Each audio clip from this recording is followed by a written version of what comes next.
Om Swastiastu pemirsa Bali TV dimanapun Anda berada, kembali saya Nyoman Winata, redaktur pelaksana harian Bali Pos menjumpai Anda dalam Bali Pos Talk.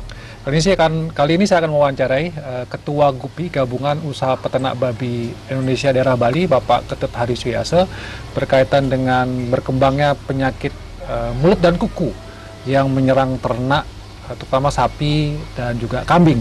Nah, ini menjadi persoalan, tapi mungkin banyak yang bertanya apa kaitannya dengan GUPI atau pengusaha ternak babi dalam hal ini. Nanti kita akan kupas, tapi yang jelas dari beberapa informasi yang kita dengar, gara-gara PMK itu di lockdown, kemudian peternak babi tidak bisa melakukan ekspor katakanlah babi atau pengiriman babi dari Bali ke Jawa. Nah, tentu ini akan sangat memukul, tapi kemudian kita ingin juga menggali peran dari GUPI dalam konteks PMK ini seperti apa. Ternyata banyak hal yang sudah dilakukan juga oleh GUPI kita. Sapa dulu narasumber kita. Om Swastiastu, Pak Tet. Om Swastiastu, Pak Man. Munapi Kater sehat. Sehat, Cik. Dulu ada ASF, pusing juga nih peternak babi. Sekarang PMK pusing juga nih, Pak Tet ya. Kenapa Pak Tet juga terpengaruh? Selain ada pengiriman babi yang dicegah katakanlah. Iya, saat ini Bali sudah beberapa hari ini di lockdown terkait dengan PMK. Ini lockdown kedua yang dilakukan setelah sebulan yang lalu juga kita Bali sempat di lockdown terkait lalu lintas ternak antar wilayah ya, antar pulau yang ada di Indonesia. Nah kebetulan Bali ini kalau khusus babi kita mensuplai, jadi memasarkan babi untuk serapan Jakarta atau serapan Jawa itu adalah 12.000 per bulannya. Per bulan? Jadi 12.000 per bulan, jadi cukup besar dan kita menguasai 90% segmen pasar babi yang ada di Pulau Jawa. Nah, wilayah-wilayah yang kita kirim selain memang Jawa itu ada daerah Sumatera dan juga NTT, termasuk juga kita supply babi ke wilayah tersebut. Nah, terkait dengan PMK ini, kenapa kemudian menjadi hal yang sangat GUPI juga pikirkan? Karena PMK ini selain memang berdampak secara ekonomis bagi masyarakat Bali, karena di lockdownnya sehingga lalu lintas ternak antar pulau tidak bisa kita lakukan, ini juga menyangkut masalah kesehatan sebuah wilayah terkait dengan ternaknya. Nah kenapa ini menjadi penting? Karena PMK ini pun bisa menularkan ke babi, walaupun tidak seganas yang terjadi di sapi, karena babi termasuk binatang yang berkuku belah. Jadi PMK ini menular pada binatang-binatang yang berkuku belah, kerbau, sapi, babi, kambing. Nah ini yang menjadi hal yang sangat penting untuk kita upayakan antisipasi. Nah, seperti itu kira-kira Pak. Jadi selain itu karena memang juga bisa terancam ya, babi ini tertular juga PMK. Bisa gitu. tertular juga, dan ini berbahaya kalau sampai tertular. Ya. Tapi kalau kita melihat perjalanan dari Patutnya juga terlibat lah di dalamnya, pasti dilibatkan oleh instansi terkait ketika PMK ini muncul. Kalau menurut Patut apa yang menyebabkan PMK, artinya Bali kok bisa kebobolan sih? Karena ini kan juga membahayakan, karena saya juga mendengar kalau sampai Bali terdampak terkena di PMK ini, tidak hanya ternak saja yang membahayakan, tapi juga dia bahkan mengancam sektor ekonomi yang lain terjuga pariwisata. Apa yang menyebabkan ini? Iya, awalnya, nah ini harus disadari oleh masyarakat bahwa penularan dari virus PMK ini virus ya, bukan bakteri. Jadi penularan dari virus PMK ini lewat 3 hal, yaitu orang, barang, hewan, dan airborne. Nah kalau airborne ini radiusnya sampai 30 km. Jadi jangkauan penularannya itu lewat 30 km dan itu sangat jauh. Kalau nafas itu ya? Lewat napas, lewat udara, jadi dihasilkan dari napas kemudian disebarkan lewat udara. Nah ini menjadi hal yang sangat berbahaya. Nah kenapa Bali bisa terdampak? Ya kembali lagi kepada kita semua, ya seluruh stakeholder itu sepertinya kurang tanggap, kurang peduli, kepedulian kita yang mungkin agak sedikit lemah. Padahal upaya-upaya yang sudah kita lakukan itu kita anggap sudah cukup maksimal. Cukup maksimal.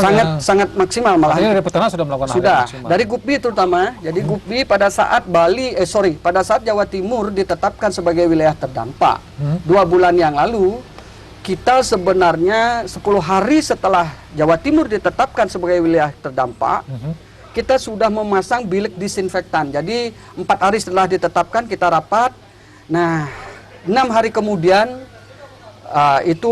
bilik disinfektan sebagai salah satu alat yang bisa kita manfaatkan sebagai bagian dari upaya antisipasi penyebaran wabah sudah terbangun di Pelabuhan Gilimanuk. Jadi tepatnya itu di tempat pemeriksaan KTP. Nah, di situ kita pasang alat disinfektan lalu lintas ternak atau lalu lintas kendaraan yang kita payang semacam sprayer. Itu sudah berdiri, dan kita juga menyumbangkan, Gupbi sendiri kebetulan ada disinfektan, kita juga menyumbangkan kepada karantina yang ada di Pelabuhan Gilimanuk, dan kepada juga kepada karantina yang ada di Pelabuhan Padang Bae. Kita juga menyumbangkan disinfektan ke sana.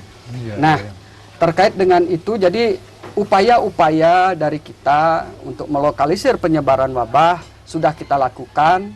Nah, mengingatkan juga kepada para pelaku usaha yang sering bergerak di lalu lintas ternak ini juga kita ingatkan. Nah, mungkin kita yang kurang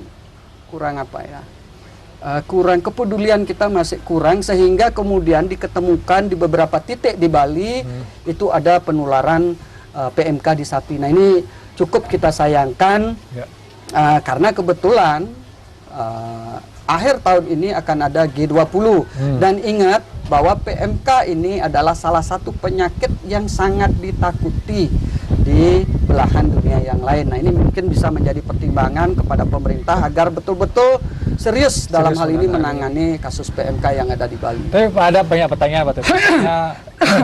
Ketika kita bicara tentang PMK, penyakit mulut dan kuku yang disebabkan oleh virus, ini kan hanya menyerang ternak, gitu katakan.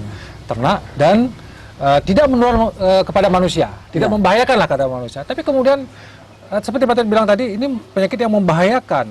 Sejauh mana ini membahayakan dan bisa katakanlah mengancam pariwisata? Bahkan saya dengar juga ada negara yang mengeluarkan travel warning katanya, tidak membolehkan masyarakatnya jalan-jalan ke Bali. Ini kenapa sebenarnya? Iya, karena kembali lagi PMK ini kan virus yang bisa menular lewat 4 hal tadi, orang, barang, hewan, dan termasuk airborne. Nah, dia bisa melekat di baju kita dan bisa terhirup oleh manusia itu sendiri, sehingga kemudian manusia dianggap sebagai media penular. Nah, di napas kita dia akan bertahan sampai 8 jam. Di baju juga bertahan sampai lebih dari 8 jam.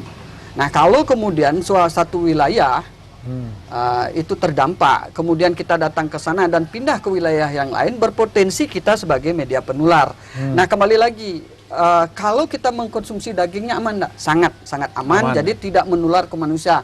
Ini perlu yang jelaskan lagi, jadi tidak usah takut mengkonsumsi baik daging sapi, babi maupun daging kambing, karena memang sangat aman untuk dikonsumsi. Selama dimasak gitu ya? Selama dimasak dengan baik ya. Jadi sangat aman dan tidak menular ke manusia. Nah, yang menjadi masalah adalah dampak ekonomisnya. Apalagi kita di Bali mengandalkan hidupnya dari pariwisata yang notabene baru mulai tumbuh saat ini. Iya kan? Ekonomi kita baru mulai tumbuh, pariwisata kita. Tetapi dengan adanya PMK ini menjadi hal yang sangat tidak baik kemudian terkait dengan ekonomi pariwisata ini, sehingga kemudian sekali lagi saya minta kepada pemerintah untuk lebih serius menangani kasus ini. Walaupun ada beberapa langkah yang mulai dari kemarin dilakukan terkait dengan penyamaan persepsi antar kabupaten yang ada di Bali. Dan mudah-mudahan Bapak Gubernur juga bisa melakukan koordinasi yang baik juga antar wilayah, sehingga kemudian niat kita, visi kita, misi kita menjadi satu di dalam melokalisir penyebaran wabah, walaupun Bali saat ini belum dinyatakan secara nasional menjadi wilayah yang terdampak. Nah, dari begitu banyaknya provinsi di Indonesia yang terdampak saat ini baru 20, jadi yang tidak harap lebih lagi baru 20, dan Bali tidak termasuk. Karena Bali masih dianggap sangat kecil, yang tertular hanya 350 ekor sapi yang tertular, kira-kira seperti itu. Ya.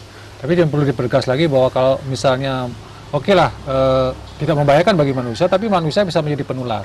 Kalau dia nanti datang ke Bali, dia pulang ke negaranya, membawa virus itu, dia akan bisa berpotensi menyebarkan virus itu di negaranya, Iya. dan sapi-sapi di negaranya itu Iya. akan tertular gitu Iya. ya. Nah ini membayar, makanya mereka sangat. dicegah ya masyarakat Iya, datang ke Bali iya, kalau iya. misalnya ada Bali ini PMK gitu ya. Iya, makanya ini berbahaya karena Australia saat ini adalah sebagai salah satu negara yang Paling banyak. yang surplus sapi ya, paling banyak sapi di situ. Jadi negara yang sangat banyak sapinya, sehingga kemudian tidak juga bisa kita salahkan jika kemudian 2 hari yang lalu jadi pemerintah Departemen Pertanian dari Australia kemudian mengajukan usul kepada negaranya, kepada pemerintahnya untuk meminta agar warganya tidak berkunjung ke Bali dan ke Indonesia pada umumnya.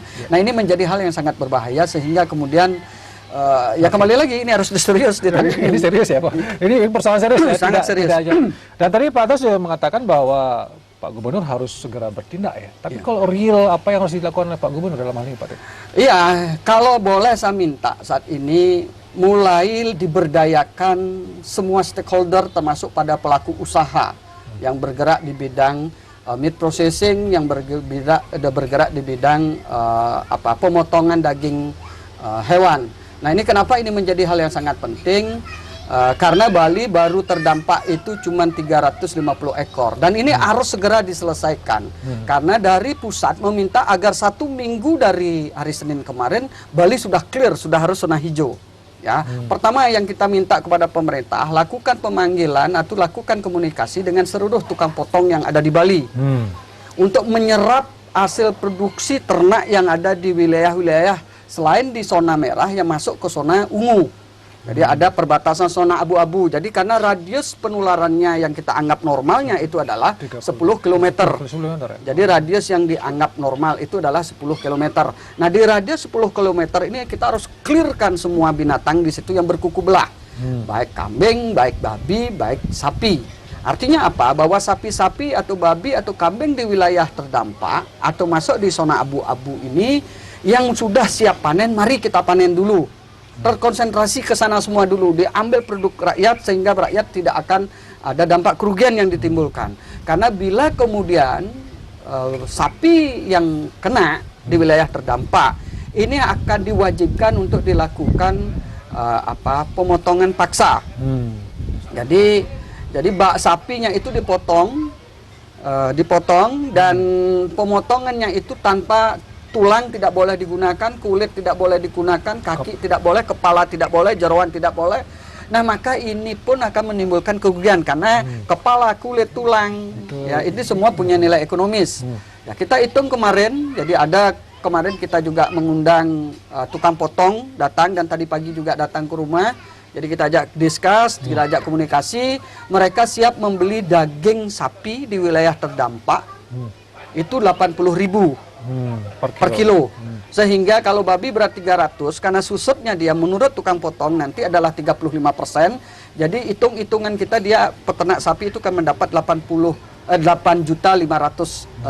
kira-kira seperti itu jika beratnya adalah 300 kilo. Nah dengan menggunakan seluruh kekuatan potensi yang ada, saya kira 350 ekor ini tidak lama prosesnya untuk kita kembalikan Bali ini menjadi zona hijau, kira-kira begitu. Jadi harus ternak-ternak yang terdampak di wilayah radius ini harus dibeli, disembelih ya, dan disembelih. Tapi dengan harga yang sesuai dengan harga pasar. Tapi saya juga dengar ada vaksinasi. Apakah vaksinasi juga efektif ini, Pak? Iya, vaksinasi juga akan kita lakukan. Jadi tahap pertama tadi yang kita bilang adalah dilakukan pengambilan di wilayah-wilayah yang masuk zona abu-abu dan zona merah.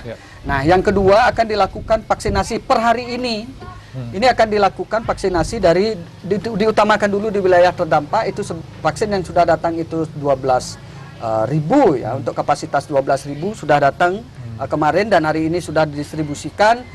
Dan kemarin sempat juga terjadi sedikit polemik terkait dengan ketidaksiapan kita juga dengan jarum suntiknya yang standar, sehingga kemudian Gukbi bekerja sama juga dengan minta tolong juga dengan Carun Pokpan ya itu untuk membantu kita memberikan bantuan jarum agar bisa secepat-cepatnya dilakukan vaksinasi. Sampai sebegitunya, Gubi ya? Sampai segitunya demi kita menjaga Bali ini bisa cepat hijau. Ya, mungkin terakhir Pak Tet sebagai closing statement dari Pak Tet, apa yang mungkin mempertegas lagi kepada pemerintah, juga peternak, ya, kepada masyarakat, apa yang ingin Pak Tet sampaikan berkaitan dengan PMK? Ya, kepada pemerintah, ya kita ini sudah 2 kalinya, mungkin ini sudah ketiga kalinya kalau ditambah COVID, kita terdampak sebuah hal yang sangat tidak baik karena menyangkut pariwisata dan menyangkut ekonomi rakyat. Jadi mohon ya lebih serius di dalam penanganannya. Pengawasan di pintu-pintu masuk juga wajib itu diawasi secara ketat. Lalu lintas ternak di wilayah-wilayah atau di pos-pos tikus istilahnya, jadi di jalur-jalur tikus ya, yang sering digunakan oleh orang-orang nakal, itu dilihat, itu dipantau serius, karena ini satu aja keteledoran yang terjadi maka akan menimbulkan efek ekonomi yang begitu hebat di masyarakat. Itu untuk pemerintah, nah untuk rakyat, untuk peternak. Seandainya bapak-bapak peternak yang hadir atau yang ada hari ini, yang menonton hari ini, ada gejala klinis yang seperti gejala PMK, cepat melapor. Nah, seandainya kemudian ternak bapak itu kemudian diminta untuk dilakukan pemotongan, mohon pengertiannya agar diizinkan, karena kita juga harus menjaga saudara kita yang lain agar tidak terdampak. Jika bapak kemudian memaksa atau tidak memperbolehkan sapinya dipotong, maka sama juga kita memberikan ancaman juga kepada peternak-peternak yang lain. Yang paham bapak mungkin akan ada dampak kerugian di situ, tetapi kita sudah mengusulkan kepada pemerintah juga ada penggantian berikutnya, dan mudah-mudahan ini disetujui. Jadi harapan kita besar, mari kita sama-sama jaga kandang kita, mari kita sama-sama jaga wilayah kita, mari kita sama-sama jaga Bali. Terima kasih. Terima kasih Pak Tet atas waktunya dan penjelasannya tentang PMK ini. Jadi Gubi sangat berkepentingan dalam hal ini, tidak hanya soal bagaimana ternak itu bisa dilakukan antar wilayah berikutnya dibuka katakan lockdown ini, tapi juga secara ekonomi Bali sangat terancam ini, sehingga Gubi memiliki kepentingan di sana menjaga ekonomi kita, dan mari bersama-sama kita mencari tidak hanya pemerintah ya, tapi kita masyarakat juga harus melakukan sesuatu untuk menghijaukan kembali zona Bali ini dari PMK. Demikian Bali Post Talk kali ini, saya ucapkan terima kasih atas perhatiannya. Saya tutup dengan Pramosanti. Om Santi. Terima kasih, sampai jumpa.